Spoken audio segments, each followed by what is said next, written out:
Ladakh is a mountain desert across the Indian Himalayas.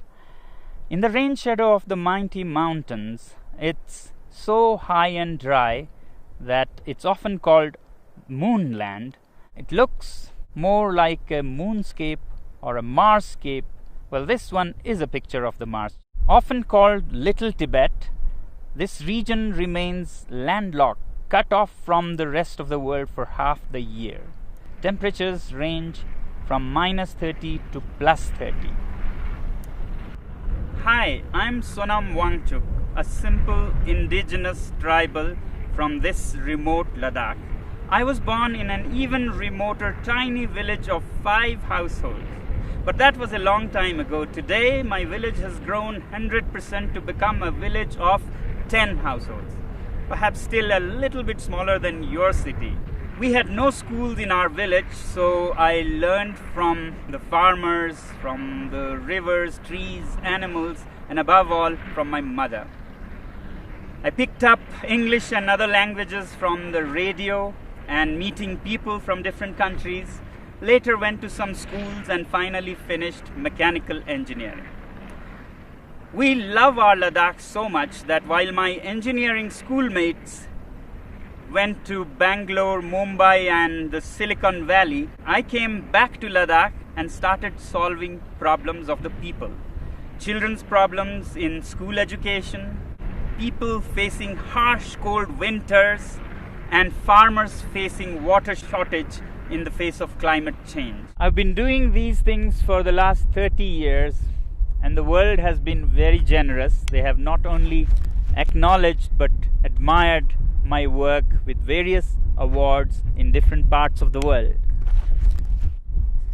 But today I have come here not to talk more about these things but to share with you a bigger challenge that Ladakh is facing and to seek your support in solving our problem.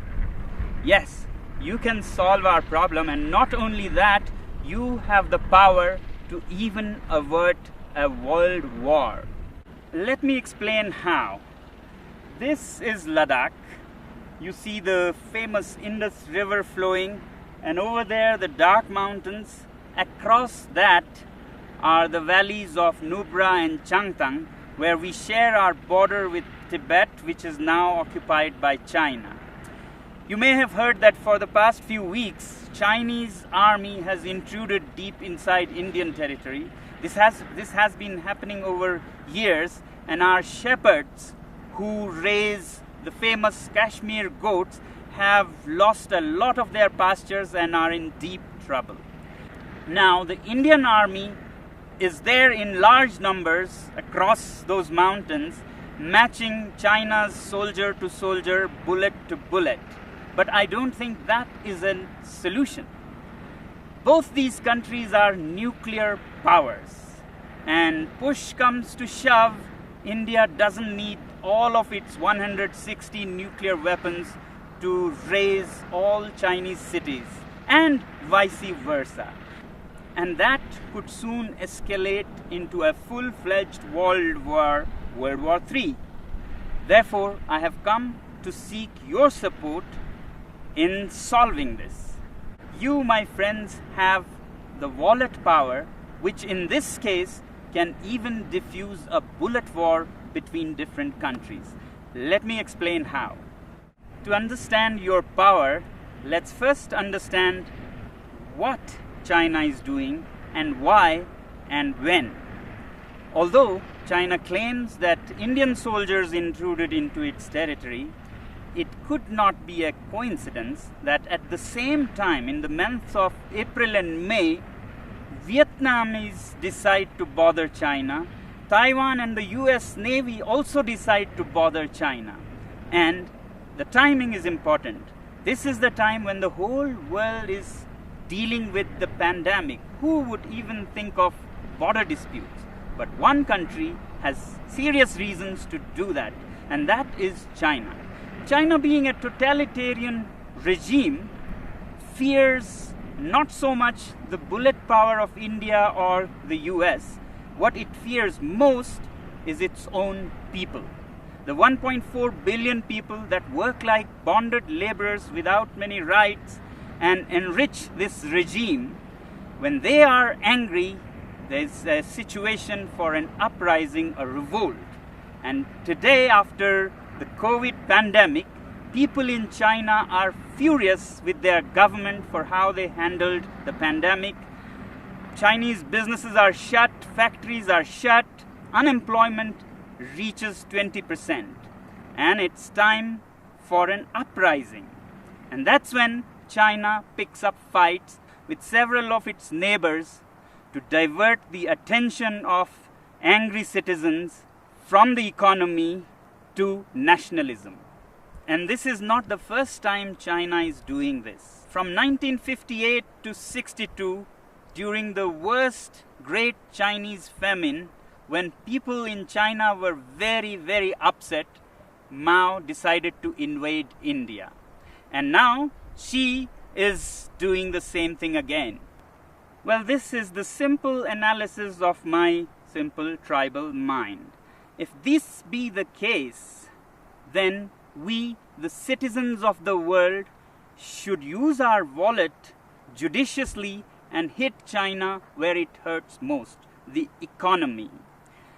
If enough people around the world decide that we will no longer buy Chinese goods and sponsor this regime, then that will see their worst nightmares coming true. And I think this is the only way we can bring the Chinese regime on the discussion table for peace dialogues. We must always clearly remember that when we say China, it's the regime and not the civilization, not the people. In fact, the Chinese people are themselves the greatest victim in this.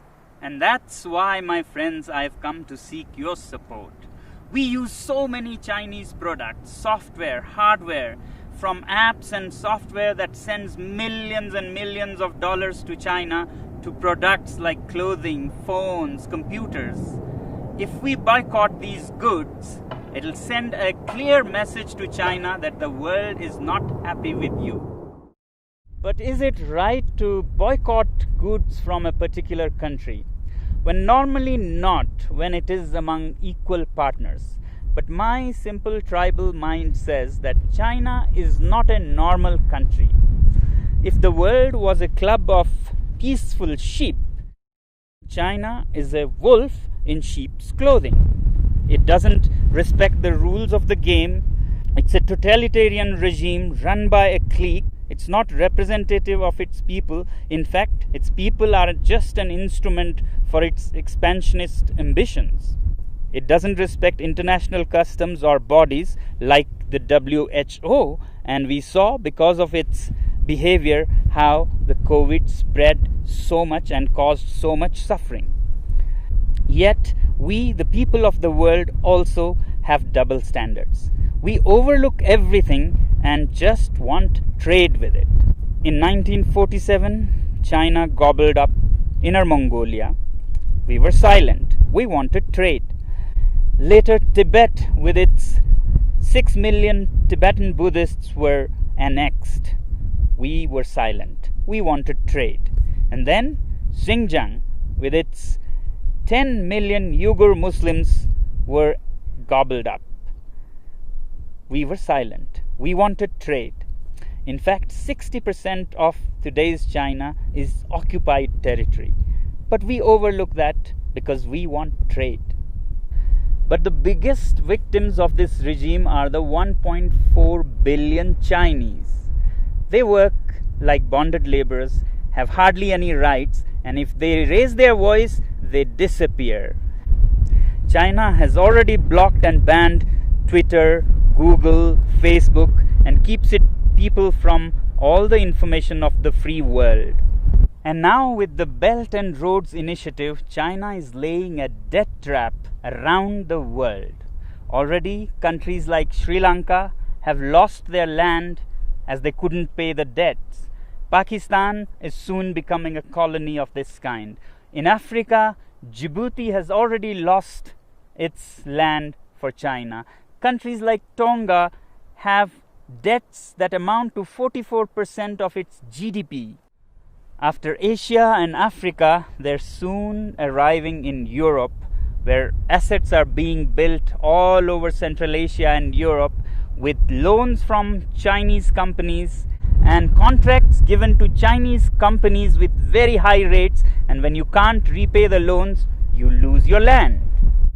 To my simple tribal mind, these belts and roads are the veins to suck the blood of the world, to send finished Chinese goods and to suck resources and money from around the world. But we overlook all these facts because we are addicted to cheap Chinese goods. We must also find out, why are these goods cheap in the first place? Can we ethically make cheap goods like this?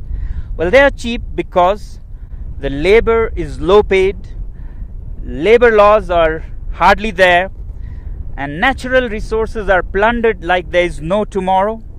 State subsidizes utilities to artificially lower their prices, and they manipulate currencies in their favor. So it's time that we, citizens of the world, take our wallets into our hands and say we have personal economic sanctions on this regime. And yet in the free world, we have the double standards to say that if our own country has environmental and human rights restrictions, we move our factories to China. Well, aren't Chinese people human beings with human rights? Isn't nature in China a part of this planet? Now, some people would ask, is it practical? How can we manage without Chinese goods? And what are the alternatives?